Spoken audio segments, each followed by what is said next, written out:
안녕하세요. 와이프와 두 돌 된 딸 하나를 키우고 있는 30대 남자입니다. 저는 가끔 잠이 오지 않는 날에 썰맘 사연 채널을 듣곤 하는데요. 그동안은 사연을 직접 쓸 생각은 한 번도 못 해봤습니다. 근데 오늘 집으로 돌아오는 길에 문득 내 이야기를 써보면 어떨까 하는 생각이 들더라고요. 실은 오늘 제 인생에서 잊을 수 없는 기인을 만나 뵙고 오는 길이었거든요. 지난 과거를 이야기하려니 좀 부끄럽긴 하지만 잘 들어주시길 바라는 마음으로 제 이야기를 시작해 볼게요. 저는 집안의 외아들로 태어났습니다. 그래서 사랑을 듬뿍 받고 자랐어요. 그러다 제가 10살이 되던 해 평탄하던 제 인생이 완전히 뒤바뀌는 일이 일어났습니다. 그날은 부모님 결혼기념일이었어요. 결혼기념일을 맞이해 두 분은 여행을 떠나셨고 저는 친구 집에서 놀이에 열중하고 있었는데 친구 집 전화벨이 울렸습니다. 친구 어머니가 전화를 받으셨는데 당연히 엄마 전화인 줄 알고 엄마가 당장 오신다는 거면 어쩌나 하고 걱정했어요.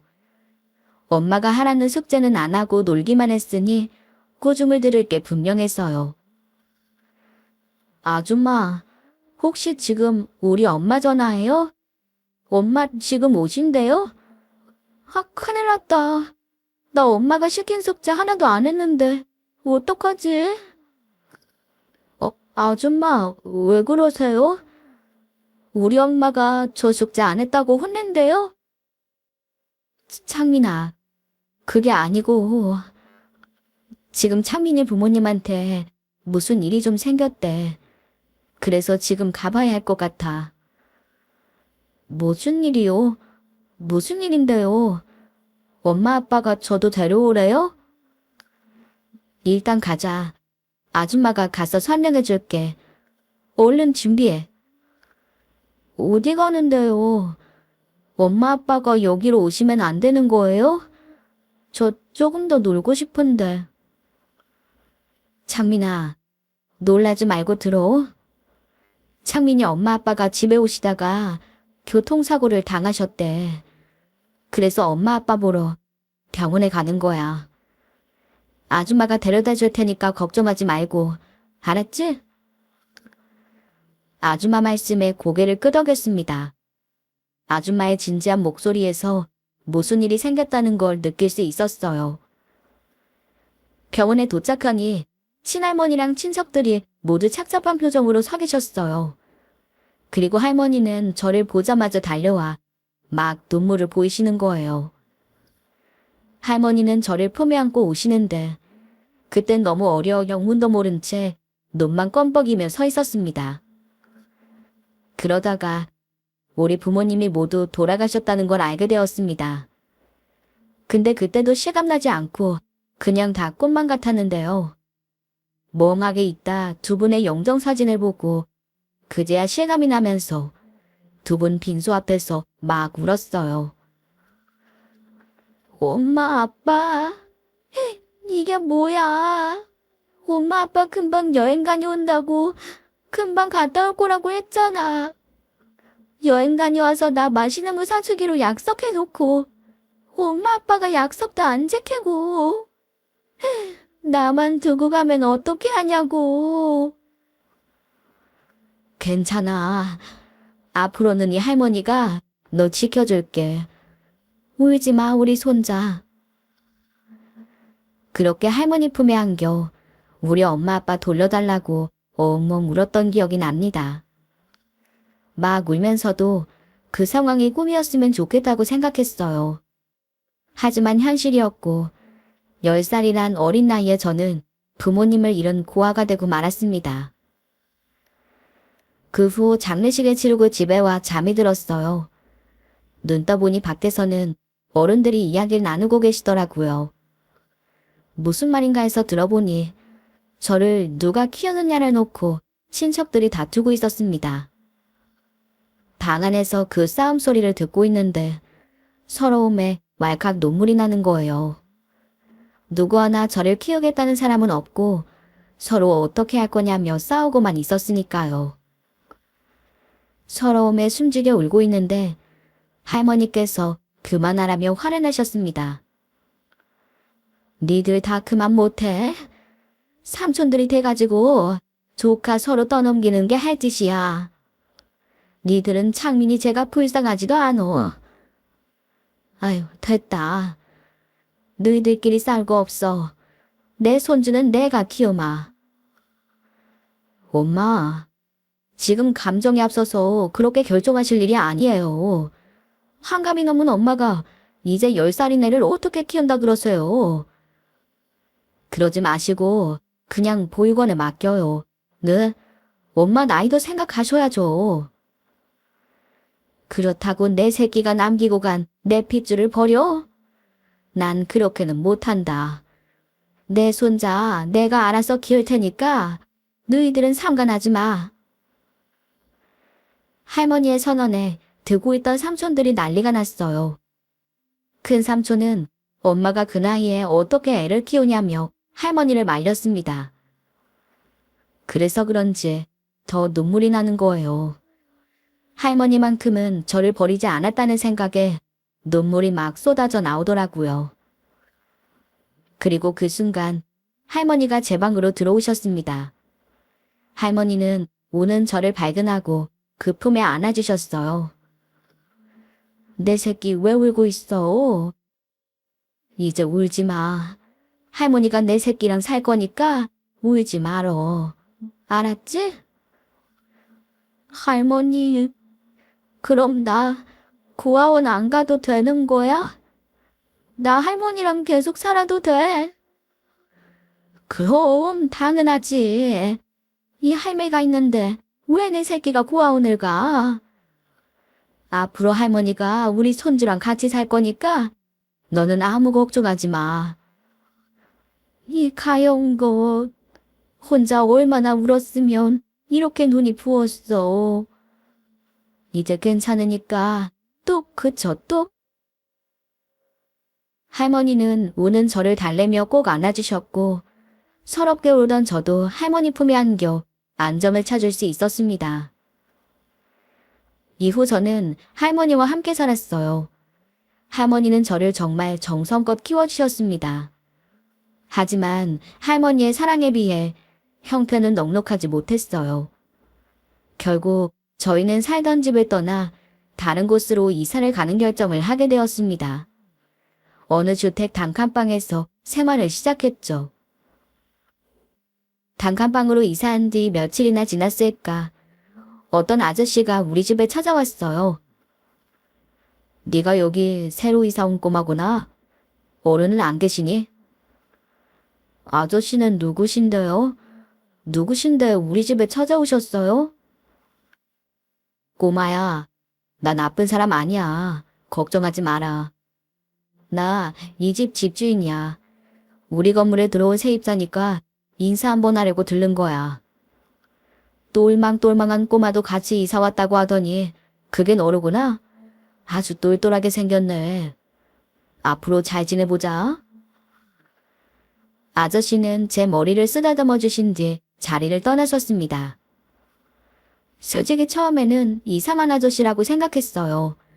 처음 보는 아저씨라서 그랬는지 아저씨라는 존재가 저한테는 불편했던 것 같아요.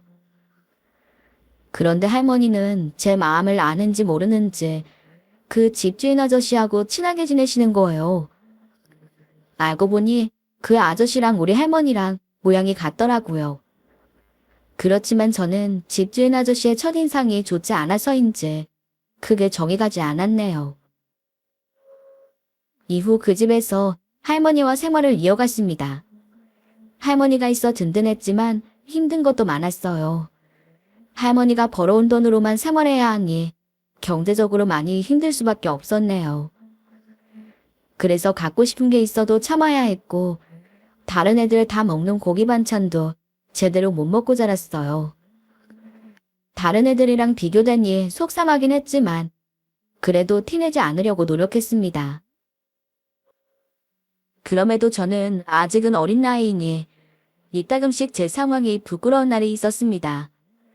특히 학교에 도시락을 싸가는 날엔 제 도시락을 보여주고 싶지 않아서 숨기기 바빴어요. 소시지에 돈가스 반찬 싸우는 애들 앞에서 멸치볶음이나 콩나물 같은 반찬만 싸가는 제 자신이 부끄러웠거든요. 야, 이창민, 네 도시락이니까 씨어 빠진 반찬 냄새 나잖아. 도시락에 반찬 싸왔는데 반찬 냄새 나는 게 당연하지. 그럼 무슨 냄새가 나냐? 네 도시락 열어봐. 너도 똑같을걸? 야, 우리는 엄마들이 집에서 다 냄새 안 나는 반찬으로 싸주시거든. 너는 할머니가 도시락 싸주신다며? 할머니라서 냄새 안 나는 반찬이 뭔지 모르시는 거 아니냐? 아니거든? 내가 오늘 콩나물이랑 김치 먹고 싶다고 해서 할머니가 특별히 싸주신 거거든. 그리고 반찬 냄새 좀 나면 어때? 맘만 있구만. 전 그러면서 할머니가 싸주신 도시락을 입에 넣었습니다. 너무 맛있다며 먹었지만 솔직히 부끄러웠어요. 그래도 부끄러운 걸 들키고 싶지 않아 열심히 먹었네요. 그렇지만 그 다음날부터 학교에서 도시락을 꺼낼 수가 없었습니다. 애들이 또 제 반찬을 보고 놀릴까 봐서요. 그렇게 며칠을 꺼내지도 못한 도시락을 들고 집에 돌아왔습니다. 그런데 이 도시락을 그냥 집에 가져갈 수는 없었어요. 그럼 할머니가 먹지 않은 도시락을 보실 거고 반찬 때문이라 생각해 속상해하실 게 뻔해서요. 그래서 집 근처 놀이터에 앉아 혼자 도시락을 먹었습니다. 할머니가 눈치채시지 않게 말입니다. 그날도 놀이터에 앉아 도시락을 먹고 있는데 누군가 제 옆으로 다가왔습니다. 바로 집주인 아저씨였어요. 창민이, 너 여기서 뭐해? 왜 놀이터에서 혼자 도시락을 먹고 있어? 그냥요. 아까 학교에서 못 먹어서 먹는 거예요. 학교에선 왜 못 먹었는데? 점심시간에 도시락 안 먹었어? 혹시 점심 굶은 거야? 애들이 제 도시락 냄새 난다고 해서 학교에서 못 먹어요. 근데 이거 그대로 들고 가면 할머니가 속상해 하실 테니까.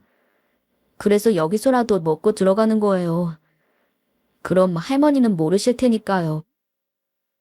이제 됐죠? 다 말씀드렸으니까 그만 가보세요. 마저 먹고 저도 들어가 봐야 돼요. 너 그럼 반 애들한테 부끄러워서 할머니가 싸주신 도시락도 못 먹고 그냥 왔다는 거야. 그래서 혼자 처량하게 놀이터에서 밥을 먹고 있어. 네, 저 그래서 여기서 밥 혼자 먹어요. 도시락 반찬 가지고 애들한테 놀림당하기 싫어서 여기서 저 혼자 먹는다고요. 참, 그리고 이거 할머니한테는 비밀로 해주세요. 저 할머니 가슴 아프게 해드리기 싫어요. 이놈아, 할머니 가슴 아프게 해드리기 싫다면서 왜 혼자 밥을 먹어? 네가 무슨 죄 졌어? 할머니가 도시락 싸주신 게 죄야. 그리고 네 친구들이 무슨 상관이야. 할머니가 싸주신 도시락 당당하게 먹으면 되지. 왜 숨어서 먹느냔 말이야. 아저씨가 도시락 반찬에서 냄새 난다고 놀림 당해봤어요. 반찬 냄새 난다고 가까이 오지도 못하게 하는 게 어떤 건지 아저씨가 알아요. 아저씨는 왜 알지도 못하면서 나한테만 뭐라 그래요. 나도 속상하다고요. 그래도 그렇지. 네 잘못이 아닌데 네가 뭐가 못나서 이렇게 도둑처럼 숨어서 밥을 먹어. 네가 친구들한테 상처받는 게 두려워서 이렇게 도시락도 숨어서 먹는 거 아시면 할머니 마음이 좋으시겠어. 너 할머니 가슴 아픈 거 싫다 그랬지? 그럼 너부터 당당해야지. 할머니가 이 사실을 아셔봐.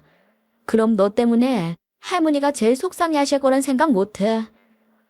본인이 싸준 도시락 손주가 이렇게 몰래 먹는 거 알면 마음이 어떠시겠어. 아저씨는 저한테 막 화를 내셨습니다. 할머니 도시락은 부끄러운 게 아니라고 네가 당당해야 한다면서 꼬셔마시고는 자리를 떠나셨죠. 아저씨가 떠나고 혼자 남았는데 기분이 서럽고 아저씨가 밉더라고요. 제 마음 하나 헤아려주지 않는 게 너무 속상했어요. 그래서 그날 상처를 많이 받았고 아저씨를 멀리하기 시작했습니다. 그 당시 저는 공부를 열심히 했고 언제나 전교 1등을 놓치지 않았어요. 애들 다 다니는 비싼 학원 하나 다니지 못했지만 그래도 성적은 항상 1등이었습니다.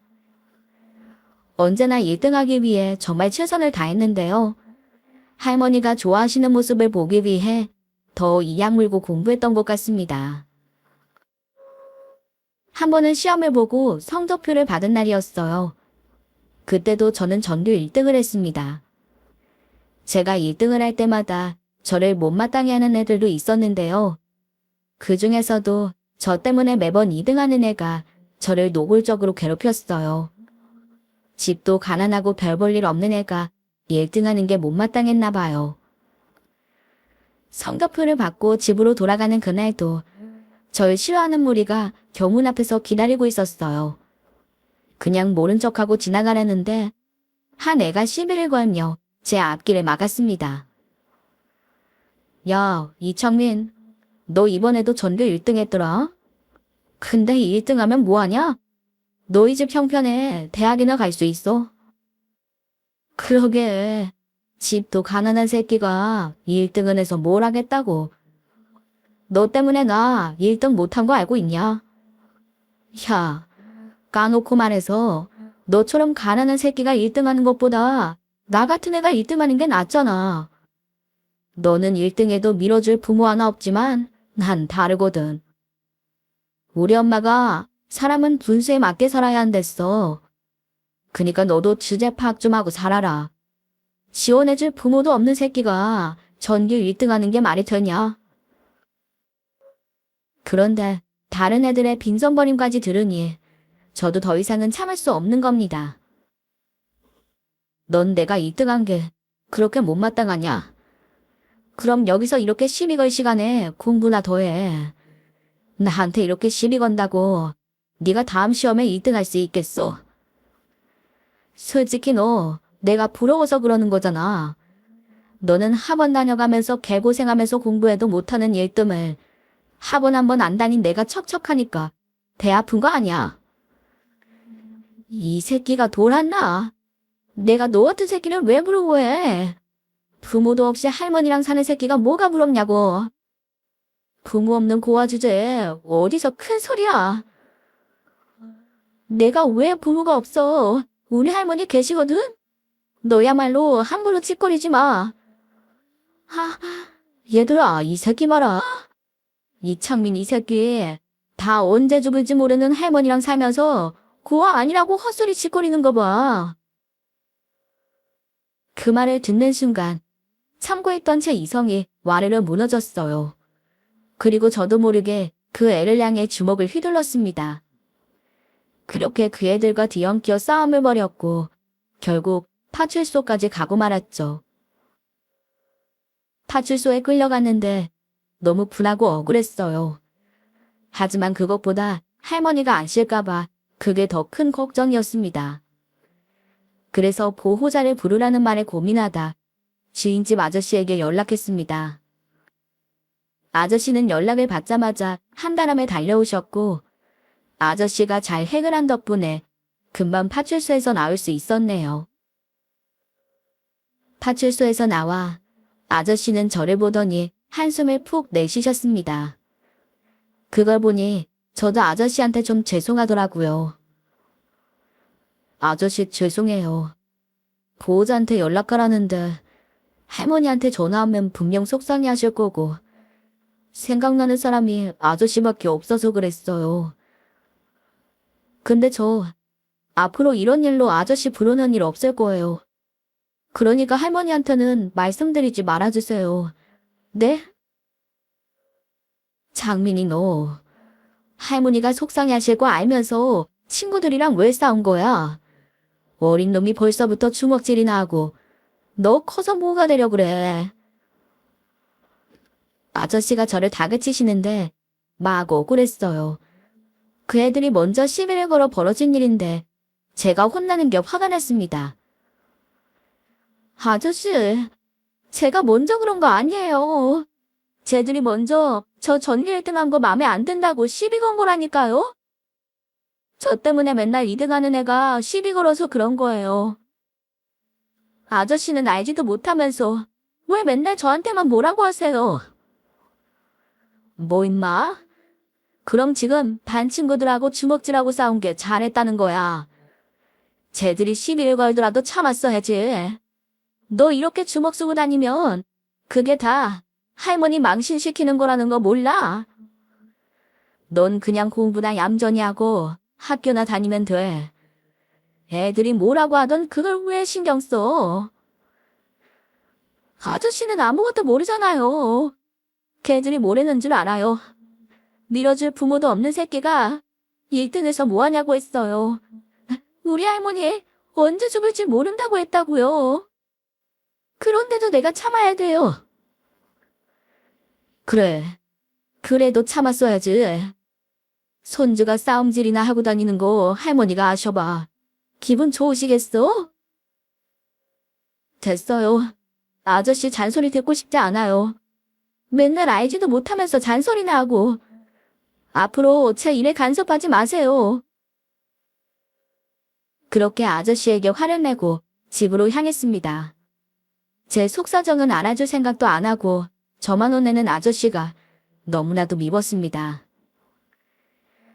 그 뒤로도 저는 여전히 전교 1등을 도맡아 했어요.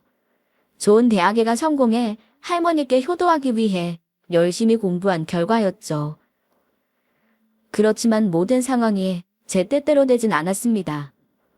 제가 17살 때 할머니께서 암판점을 받으셨거든요. 할머니가 편찮으시단 말을 듣고 그대로 제 세상이 무너지는 것만 같은 기분이었습니다. 그렇지만 이대로 무너질 순 없었어요. 제 유일한 가족인 할머니를 살려야 했으니까요. 그래서 흔들리지 않기 위해 또다시 이를 악물고 할머니를 간호했습니다. 할머니, 내가 알아보니까 요즘은 암이라고 다 죽고 그러는 거 아니래. 치료받고 건강하게 사는 사람도 엄청 많대. 그러니까 할머니도 금방 나을 수 있어. 내가 열심히 간호할 테니까 할머니도 치료 잘 받아야 돼. 알았지? 장민아, 내 새끼. 미안하다. 이 할머니가 건강하게 오래 살아서 우리 손주 뒷바라지 해줘야 되는데 내가 돌봐주지는 못할 망정 너한테 이렇게 병간호까지 시키고 이 한이가 너한테 면목이 없어. 미안해서 어떻게 하니? 할머니, 자꾸 그런 말 하면 나 진짜 화낼 거야. 할머니가 뭐가 미안해. 여태까지 나 키워주느라 고생했으니까 이제 내가 할머니 돌봐드리는 거지. 내가 할머니 건강하게 만들 거니까 두고 봐. 그리고 할머니도 마음 굳게 먹고 약도 잘 먹고 병원도 꼬박꼬박 다니는 거야. 약속. 그렇게 할머니와 손가락 걸고 약속하면서 또 한 번 결심했습니다.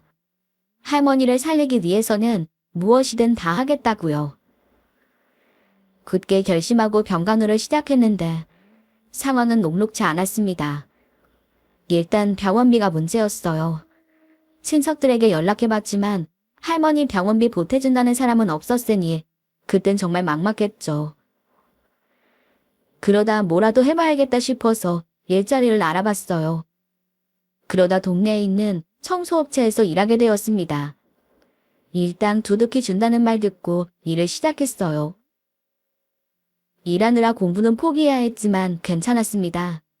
할머니 병원비를 벌 수 있다는 것만으로도 충분했네요. 물론 새벽같이 나가야 하니 힘들기도 한 것이 사실이었어요. 하지만 아침에 일어나는 것보다 더 힘든 게 따로 있었는데요. 바로 집주인 아저씨를 피해 몰래 나가는 거였어요. 아저씨 일어나기 전 집에서 빠져나가는 게 제일 고역이었습니다. 그날도 새벽같이 일어나 아저씨 몰래 대문에 빠져나오는데 뒤에서 아저씨 목소리가 들리는 겁니다. 장민이 너 어디 가냐? 새벽부터 어딜 나가는 거야? 아저씨, 일찍 일어나셨네요. 저야 지금 학교 가죠. 학생이 이 시간에 학교 가지 아님 뭐 하겠어요? 아하하. 근데 지금 시간이 몇 시인데 벌써 학교를 가? 그것도 교복도 안 입고. 그냥 오늘은 좀 일찍 눈이 떠져서 공부하려고 지금 가는 거예요. 어차피 더 자봐야 잠도 안 오고 곧 시험 기간이니까 공부 열심히 해야죠. 교복은 학교 가서 갈아입으려고요. 학교 가는 길에 금방 땀이 나서요. 그래? 알았다. 참, 장민이 너 할머니 편찮으시다고 딴 생각하는 거 아니지? 그럴수록 더 마음 잡고 공부해야 돼. 아저씨 말 무슨 뜻인지 알지? 그럼요, 당연하죠. 저 먼저 가보겠습니다. 그렇게 거짓말을 둘러대고 도망치듯 집을 나섰어요. 혹시라도 아저씨가 눈치채실까봐 얼마나 떨렸는지 모릅니다. 그리고 그날 근처에 있는 한 빌딩을 청소하러 갔습니다. 빌딩 청소는 처음이라 꽤 힘들더라고요. 일이 익숙지 않아 사장님께 배워가며 청소하고 있는데 어디선가 익숙한 목소리가 들렸습니다. 그 목소리의 주인공은 우리 사장님께 다가와 말을 걸었어요. 어이 박 사장, 오늘 우리 건물 청소하는 날이야? 네, 저희가 또 깔끔하게 건물 청소해드리고 갈게요. 그나저나 사장님, 오늘 얼굴에 좋아 보이시네요. 뭐 좋은 일 있으셨어요? 좋은 일은 무슨, 맨날 똑같지 뭐. 그나저나 오늘은 청소하는 분이 좀 바뀌었나 봐. 인원이 많아졌네. 건물 사장님이라는 분의 목소리를 듣고 등 뒤로 소름이 쫙 끼쳤습니다. 우리 사장님이 인사를 건넨 건물 주인이 바로 집주인 아저씨였거든요. 혹시라도 제 정체를 들킬까봐 안절부절하고 있었어요. 근데 눈치 없는 사장님이 집주인 아저씨 앞에서 제 이야기를 꺼내는 겁니다. 네, 새로운 직원도 뽑아서 일도 가르쳐줄 겸 같이 데려왔어요. 저기 우리 남자 직원 보이시죠? 저 직원이 아직 고등학생이에요. 고등학생이라 안 뽑으려고 했는데 사정이 너무 딱해서 안 뽑을 수가 없더라고요. 왜? 집안 사정이 어떤데? 부모님 돌아가시고 할머니랑 둘이 사는데 할머니가 암에 걸리셨대요. 근데 친척들이 돈 한 푼 안 준답니다. 그래서 저 어린애가 할머니 병원비 벌어보겠다고 일하겠다는데 어떻게 모른 척 하겠어요. 그래서 뽑았죠. 잠깐만. 박 사장 자네 지금 뭐라고 했나? 저 직원 할머니가 아프셔서 직접 돈 벌러 왔다고? 예. 그런데 왜 그러세요? 무슨 일 있으세요? 그때였습니다. 아저씨가 뒤돌아서 있던 제 몸을 돌렸고 그 순간 눈이 마주쳤습니다. 아저씨는 그 고등학생 직원이 저인 걸 확인하자마자 깊은 한숨을 쉬셨어요. 아, 너 내가 이럴 줄 알았어. 공부에만 집중하라고 했더니 여기 왜 와 있어? 그렇게 아저씨에게 제가 청소이라는 걸 들키고야 말았습니다. 저는 말없이 고개를 푹 숙였고 중간에서 사장님은 사만 파악을 하지 못하고 난감해하고 계셨어요. 저희 직원이랑 아는 사이세요? 아니면 저희 직원이 뭐 실수라도. 박 사장, 여기 이 직원 말이야. 우리 집에 새들어 사시는 할머니 손자야. 편찮으시다던 그 할머니가 우리 집에 사신다고. 근데 그 손자가 여기 나와 청소 일을 하고 있으니 이게 지금 말이나 되는 상황인가? 그게 정말입니까? 저는 몰랐습니다. 그냥 돈 벌어야 한다길래 사정이 딱해서 일하게 한 건데 제가 괜한 일을 했나 보네요. 죄송합니다. 아니야. 박 사장이 죄송할 게 뭐가 있어. 딱한 사정에 고용한 것뿐인데. 문제는 돈 번다고 학교도 빼먹고 여기 나와 이러고 있는 이놈이 문제지. 그리고 아저씨는 저를 노려보셨어요. 어쩐지 며칠 전부터 아침 일찍 나가는 모습이 수상하다 했어. 새벽같이 교복도 안 입고 어딜 가나 했더니 여기 와서 청소 일을 해.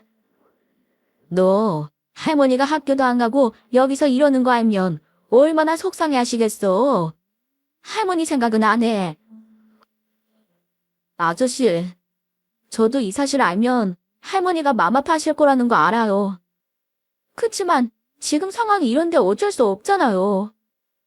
삼촌이라는 사람들이 할머니 병원비 한 푼 안 보태주는데 그럼 어떡해요? 나라도 나가서 벌어야죠. 제가 우리 할머니 병원비 벌어서 꼭 살릴 거예요. 그래서 돈 벌어야 하니까 아저씨는 사만하지 마세요. 돈이 없으면 나한테라도 와서 도와달라고 부탁을 했어야지. 누가 너한테 이런 데 나와 청소일하면서 돈 벌라고 했어. 너한테 지금이 얼마나 중요한 시기인지 몰라서 그래. 공부도 잘하는 놈이 성적이 아깝지도 않어. 저도 아까워요. 저도 공부해서 좋은 대학 들어가고 싶다고요. 근데 그럼 어떡해요? 그럼 우리 할머니 병원비는 누가 주고 경간호는 누가 해줘요? 아무도 도와주는 사람이 없는데 그럼 어떻게 하냐고요? 그래도 학교 그만두고 여기서 이러고 있는 건 안 돼. 앞뒤 창창한 놈이 청소일 하겠다고 설치는 꼴은 못 본다. 너는 빗자루 말고 연필을 잡아. 얼른 학교 가서 네 본분을 다해. 안 그럼 혼낼 줄 알아.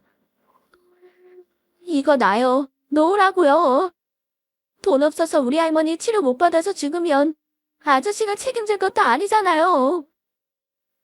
그래도 이놈이 어른 말 안 들어? 어른이면 이렇게 남의 일에 막 상관하고 그래도 되는 거예요? 아저씨가 우리 가족도 아니면서 왜 참견하는데요? 뭐 우리 가족이랑 피라도 섞였어요? 아니잖아요. 돈 보태줄 거 아니면 빠지세요. 피도 안 섞인 남이 이러는 거 짜증나니까요. 그렇게 아저씨에게 따졌고 순간 화가 난 아저씨는 제 뺨을 때렸습니다. 갑자기 벌어진 일에 저도 아저씨도 크게 놀랐어요.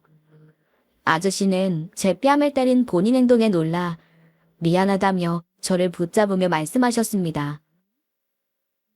창민아, 미안하다. 이 아저씨가 너무 화가 나서 그랬어. 내가 너를 미워해서 그런 게 아니라. 됐어요. 아저씨 말 듣고 싶지 않아요. 나 아저씨 진짜 싫어요. 왜 매번 나타나서 이렇게 간섭하고 사람을 못 살게 굴어요? 대체 왜 사사건건 참견하는 건데요? 아저씨가 뭐 내 아빠라도 돼요? 아니잖아요. 나 앞으로 아저씨 보고 싶지 않으니까 앞으로 제 일에 나서지 마세요. 그리고 울며 그곳을 뛰쳐나왔어요. 제 상황도 모르고 일도 못하게 하는 아저씨가 얼마나 미웠는지요. 이후 할머니 병원비를 어떻게 해야 하나 걱정만 쌓였고 아저씨를 향한 미움만 커져갔습니다. 당장 돈을 벌 수 없는 게 다 아저씨 탓인 것만 같았으니까요. 그렇게 집주인 아저씨를 향한 미움은 점점 더 깊어질 뿐이었죠. 그러다 며칠 후 학교 담임 선생님께서 저를 찾아오셨습니다. 선생님이 갑자기 찾아와서 놀랐지. 다른 건 아니고 오늘 너한테 꼭 해줄 얘기가 있어서 왔어. 창민이 너 내일부터 학교 나와라. 네? 선생님도 제 사정 아시면서 왜 그러세요? 저 학교 못 다니는 거 아시잖아요. 저 할머니 병원비 벌어야 돼요. 그래. 선생님도 창민이 상황 알아. 근데 너 이제 돈 걱정할 필요 없어. 앞으로 선생님이 너 도와줄게. 선생님이 도와주신다니 그게 무슨 말씀이세요? 선생님이 저를 어떻게... 왜? 선생님이 너 하나도 못 도와줄 것 같아? 아니요, 선생님. 그게 아니라 괜히 저 때문에 부담 드리는 것 같아서요. 부담이라니 그런 말이 어딨어. 선생님은 그렇게 생각 안 해. 사실 네 사정 알고 나서부터 정말 도와주고 싶었어. 공부도 잘하고 성실한 네가 돈 때문에 학교를 그만둔다는 게 정말 속상했는데 일이 이렇게 풀려서 참 좋다. 앞으로 너 공부하는 동안 들어가는 돈은 물론이고 병원비까지 다 후원해 줄 테니까 넌 걱정 말고 공부만 해. 알았지? 할머니 병원비까지요? 그럼 저 정말 아무 걱정 없이 공부만 해도 되는 거예요? 물론이지. 그럼 선생님이 거짓말이라도 할까봐? 선생님이 약속할게. 앞으로 네 뒷바라지 확실하게 해줄 테니까 아무 걱정하지 마.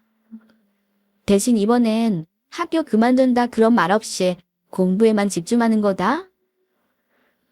그럼요. 당연하죠. 선생님, 정말 감사합니다. 선생님 덕분에 살았어요. 저 앞으로 공부 진짜 열심히 해서 선생님이 저 후원해주신 은혜에 꼭 보답할게요. 정말 감사합니다. 그렇게 감사한 마음에 선생님께 고개 숙여 인사드렸습니다. 너무 기쁜 나머지 선생님께 수십 번은 인사했던 것 같아요. 할머니 병원비까지 대주신다고 하는 게 얼마나 감사했던지요. 모든 근심 걱정이 다 사라지고 다시 학교에 다니며 공부에만 몰두했습니다. 열심히 공부하니 성적은 예전보다 더 올랐지만 힘든 일도 있었어요. 할머니가 결국 세상을 떠나셨거든요. 할머니가 세상을 떠나시고 참 많이 방황했습니다. 공부에도 손을 놓고 방황하던 그때 그래도 제 옆을 지켜준 건 선생님이셨어요. 선생님께서는 방황하는 저를 설득해 다시 공부할 수 있도록 하셨네요. 선생님이 매일같이 저를 챙겨주시고 위로해주신 덕분에 힘을 낼 수 있었고 그 결과 명문대에 합격했습니다. 명문대에 합격했다는 사실을 확인하고 가장 먼저 선생님께 달려갔었는데 제 일처럼 기뻐해 주셨어요. 선생님, 저 대학 합격했어요. 제가 정말 가고 싶던 대학인데 저 진짜 꿈만 같아요. 야, 우리 창민이 진짜 대단한데? 대학 합격 축하한다. 선생님은 네가 해낼 줄 알았어. 이게 다 선생님 덕분이에요. 선생님이 제 생활비며 할머니 병원비까지 내주셔서 합격할 수 있었습니다. 정말 감사드려요. 에이, 뭘. 다 창민이 네가 잘한 덕분이지. 기분이다. 오늘 선생님이 맛있는 밥 사줄게. 뭐 먹고 싶은 거 없어? 아니에요. 선생님이 저 후원해주셔서 대학도 붙었는데 제가 사드려야죠. 그리고 드릴 말씀이 있는데요. 그동안 저 후원해주셔서 정말 감사했습니다. 그렇지만 이제는 저 안 도와주셔도 돼요. 앞으로 돈 벌면서 학교 다녀도 되고요. 그리고 그동안 도와주신 거 제가 다 갚고 싶어요. 제가 열심히 돈 벌어서 갚겠습니다. 창민아, 신세지기 싫어하는 마음은 알겠지만 그럴 필요 없어. 대학 가서 돈 벌면서 학교 다니는 게 어디 쉬운 일이야? 너 성공하고 나서 갚아도 늦지 않아. 선생님은 괜찮으니까 나한테 벌써부터 돈 갚을 생각하지 말고.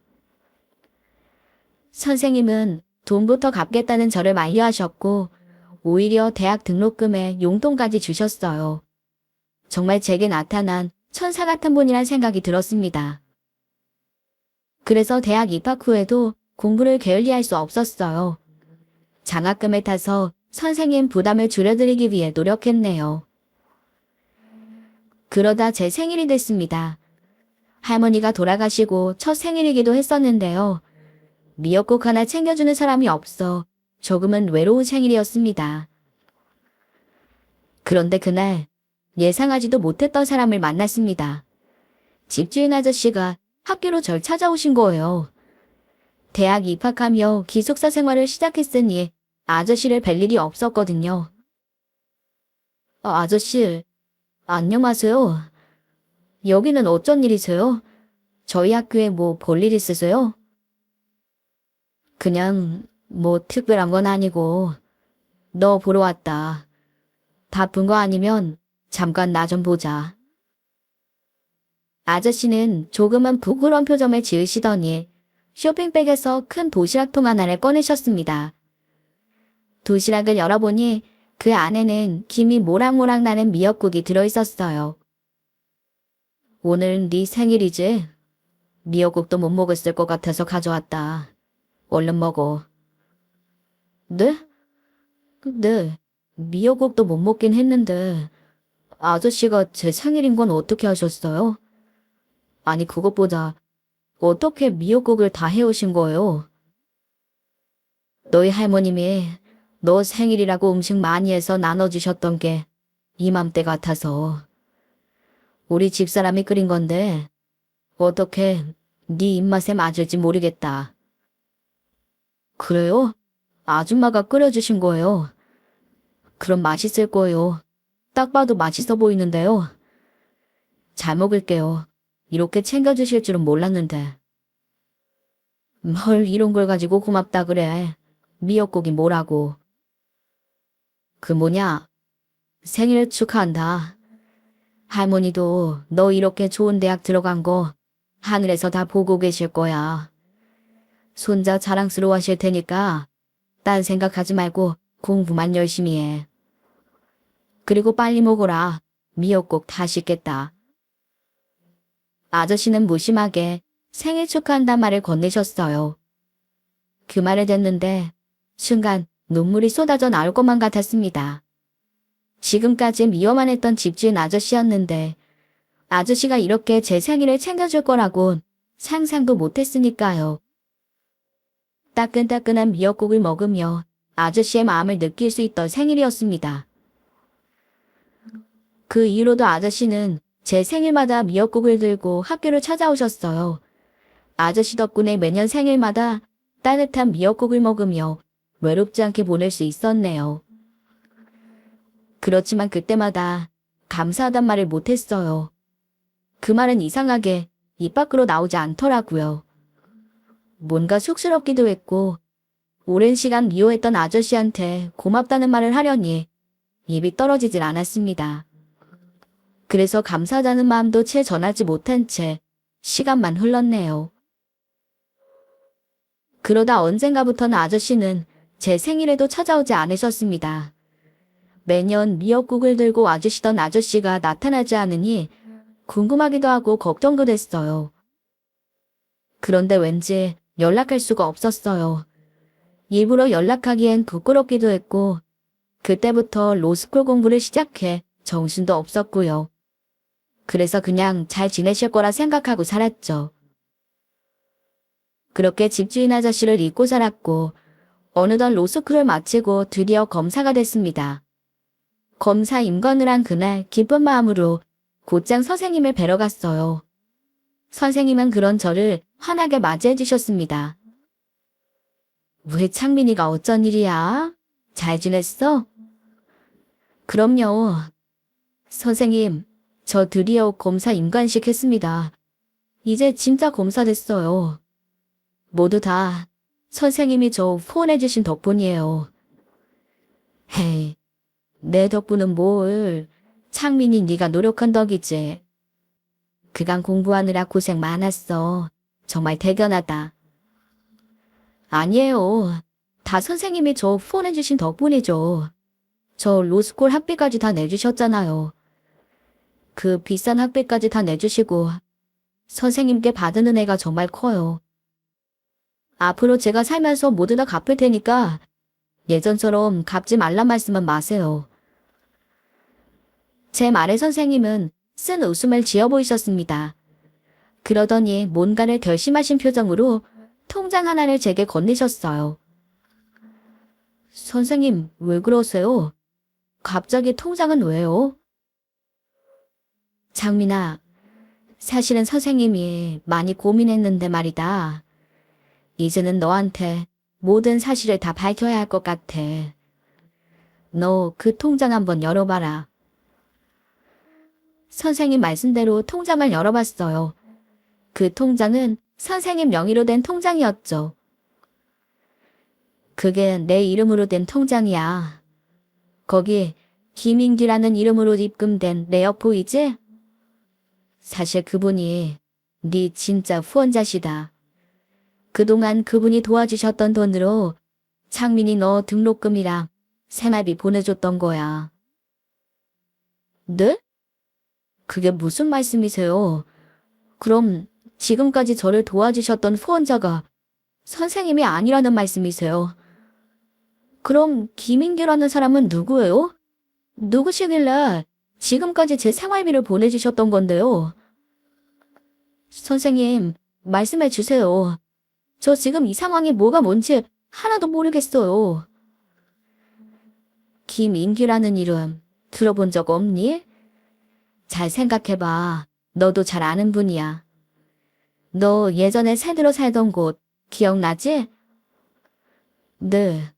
할머니랑 같이 살던 집 기억나죠? 거기 집주인 아저씨가 되셨는데. 잠시만요. 그 집주인 아저씨 성함이 혹시? 그래, 맞아. 너 그때 살았던 집주인 아저씨가 지금까지 너 도와주셨던 후원자분이시다. 네가 진짜 감사해야 할 사람은 내가 아니라 그 아저씨셔. 상상도 못한 사실에 저는 대답할 수조차 없었습니다. 어린 시절 그렇게 미워했던 아저씨가 제 은인이었다니요. 에이, 선생님, 지금 거짓말 하시는 거죠? 말도 안 돼요. 어떻게 집주인 아저씨가 제 후원자세요? 거짓말이시죠? 제 물음에 선생님은 천천히 고개를 저으셨습니다. 그럼 왜 그동안 저한테 아무 말도 없으셨어요? 그 아저씨가 제 후원자라는 거 왜 숨기셨던 거예요? 창민아, 선생님 말 좀 들어봐. 너한테 비밀로 할 수밖에 없었던 이유가 있었어. 그분이 자기 정체를 밝히지 말아달라고 부탁하셨다. 실은 너 청소를 따라다닐 때 그분이 날 찾아오셨어. 너를 도와주고 싶다고. 네가 공부만 할 수 있도록 자기가 모든 걸 다 지원해주고 싶다고 말이야. 그런데 후원자가 자긴 걸 알면 네가 도움을 받지 않을 거라고 하셨다. 자신에 대한 감정이 좋지 않아서 거절할 게 뻔하다고 하셨어. 그래서 내가 진짜 후원자인 그분 대신 지금까지 후원자인 척 해왔던 거야. 그분이 끝까지 비밀로 해달라고 하셨는데 그래도 진짜 후원자가 아닌 내가 언제까지 널 속일 수는 없잖니. 또 너도 진실을 알아야 하고 네가 고마움을 전할게 내가 아니라는 것도 알아야지. 그럼 집주인 아저씨가 로스쿨 학비도 다 내주셨다는 거예요? 말도 안 돼요. 지금까지 한 번도 저한테 그런 내색하신 적 없었는데. 그리고 아저씨는 언젠가부터 제 앞에 나타나지도 않으셨어요. 근데 진짜 후원자가 아저씨라고요? 그래. 이것도 비밀로 할까 했는데 그냥 다 말해야겠다. 그분이 몇 년 전부터 투병 중이셔. 아픈 것도 알리지 말라고 하셨는데 어떻게 더 숨기겠니? 너한테 아픈 거 보여주기 싫다고 연락 끊으신 거야. 그분이 오래전부터 네 걱정 참 많이 하셨다. 본인도 어릴 적에 너처럼 그렇게 힘들게 자라셨대. 널 보면 자기 어릴 적 모습이 생각나셨다는데. 그래서 너는 잘 되길 바라는 마음에 볼 때마다 그렇게 잔소리했다고 하시더라. 그런데 자기가 그 마음을 잘못 전한 것 같다면서 너한테 많이 미안해 하셨어. 너한테 많이 상처 줬다면서. 그래도 너를 정말 자식처럼 생각하시고 잘 될 수 있게 도와주신 분이야. 이제라도 그분 정체를 알았으니 이제 네가 감사함을 전해야 되지 않겠니? 네, 그래야죠. 근데 선생님, 저 어떡해요? 그 오랜 세월 동안 아저씨한테 고맙단 말 한 번 못했단 말이에요. 아저씨 진심도 모르고 참견하지 말라고 미운 말만 골라 했는데 죄송해서 어떡해요. 제 인생의 은인을 몰랐다는 죄책감에 저는 그 자리에 굳어버렸어요. 미워했던 아저씨 정체를 알고 제 자신이 죄인처럼 느껴졌습니다. 그래서 그 자리에 주저앉아 대성통곡했습니다. 아저씨는 저한테 아픈 걸 보여주기 싫은 마음에 집까지 옮기셨다고 합니다. 그래서 선생님이 알려주신 주소로 아저씨를 뵙기 위해 곧장 달려갔어요. 아저씨를 뵈러 가면서도 참 많이 울었습니다. 아저씨의 진심을 모른 채 미워만 했던 제 지난날이 원망스러워서요. 그리고 얼마 후 아저씨와 재회했습니다. 만나지 못한 몇 년 사이 아저씨는 참 많이 야위셨어요. 아저씨, 저예요. 저 누군지 아시죠? 벌써 잊어버리신 건 아니죠? 잊어버리긴 내가 널 왜 잊어버려? 정 선생님께 연락받았다. 선생님께서 말씀하셨다고. 듣고 많이 놀랬지? 널 놀라게 하려던 건 아니었어. 그냥 나는 널 돕고 싶은 마음에 그랬다. 그동안 속여서 미안해. 진심으로 사과하는 아저씨 앞에 제가 무릎을 꿇었습니다. 아니에요, 아저씨. 그런 말씀 마세요. 다 제 잘못이에요. 어린 마음에 반항심만 생겨서 아저씨 말씀 듣지도 않고 미워하기만 했어요. 죄송합니다. 아저씨가 저 이렇게 생각해 주시는 줄도 모르고 제가 너무 철이 없었어요. 아저씨가 절 용서해 주세요. 아니다. 그런 말 하지 마라. 어른인 내 잘못이야. 그땐 청명하고 똑똑한 네가 좋은 길로 갔으면 하는 마음뿐이었어. 그래도 내가 좋게 타이르고 네 마음을 헤아렸어야 하는 건데 내가 부족했다. 부족하다니요. 말도 안 돼요. 아저씨 진심도 몰랐던 제가 부족하죠. 참, 아저씨 저 검사 됐어요. 오늘 검사 임관식도 했고 이제 진짜 검사예요. 이게 다 아저씨 덕분인 거 아시죠? 아저씨가 그 오랜 시간 저를 도와주지 않으셨으면 저 이렇게 검사 될 일도 없었을 거예요. 진심으로 감사합니다. 그동안은 받기만 했던 거 이제는 제가 다 갚을게요. 아니다. 나 뭐 바라고 한 거 아니야.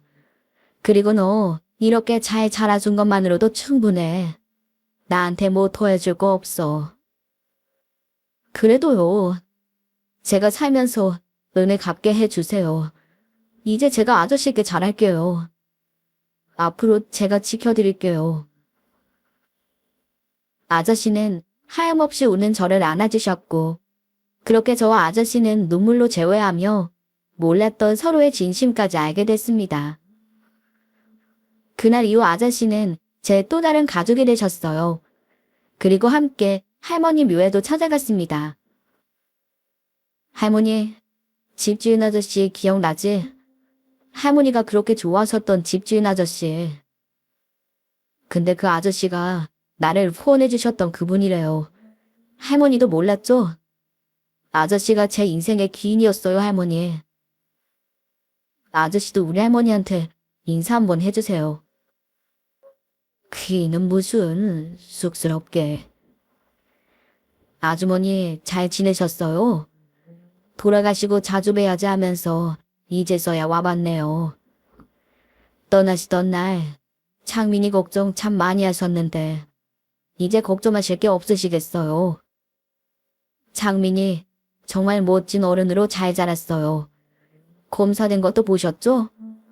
이제 좋은 짝 만나서 결혼만 하면 되겠어요. 할머니, 아저씨 얘기 들었지? 나 일등 신랑감으로 잘 컸어. 그리고 할머니, 나 외로울까봐 마음 졸이지 마. 나 아저씨가 잘 챙겨주셔서 외롭지 않게 잘 지내고 있어요. 또 앞으로 내가 아저씨한테 아들 노릇하면서 살 거예요. 은혜 갚으면서 잘 살 테니까 할머니가 나랑 아저씨 지켜줘요. 알았죠? 아저씨와 저를 흐뭇하게 바라보실 할머니를 상상하면서 하나 약속했습니다. 아저씨만큼은 떠나지 않도록 꼭 지키겠다고요. 그 뒤 저는 제 일만큼이나 아저씨를 낫게 하기 위해 매달렸습니다.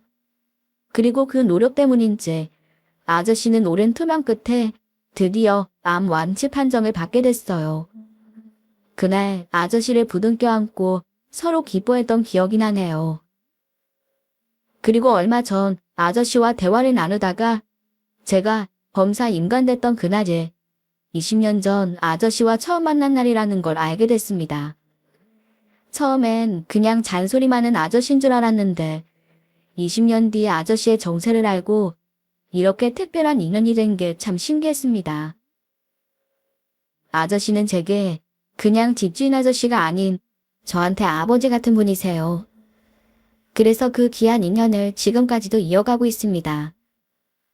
아저씨가 없었다면 아마 지금의 저도 없었겠죠? 아저씨가 보여준 진심 잊지 않고 간직하면서 보답하며 살고 싶어요. 또 저도 누군가에게 이렇게 도움을 줄 수 있는 멋진 사람으로 살겠습니다. 제 이야기는 여기서 마무리해 볼게요. 지금까지 들어주셔서 감사드리고 주위의 소중한 사람과 행복한 하루하루 보내시길 바라겠습니다.